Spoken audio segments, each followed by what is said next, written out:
ഇപ്പോൾ നടക്കുന്ന റെയ്ഡ് എന്ന് പറയുന്നത് നഗ്നമായ രാഷ്ട്രീയ വേട്ടയാടലാണ്.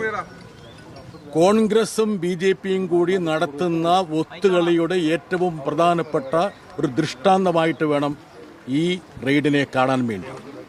ഇന്നലെ കേരളത്തിൻ്റെ മുഖ്യമന്ത്രി ഡൽഹിയിലെത്തുന്നു.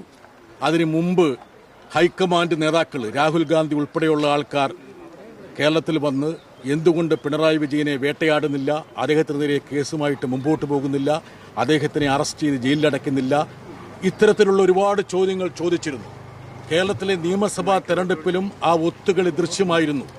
ആ ഒത്തുകളിയുടെ ഭാഗമായിട്ടുള്ള ഉദ്ദിഷ്ട കാര്യത്തിനുള്ള ഒരു ഉപകാര സ്മരണയാണ് ഇപ്പോൾ ഇവിടെ അരങ്ങേറുന്നത്.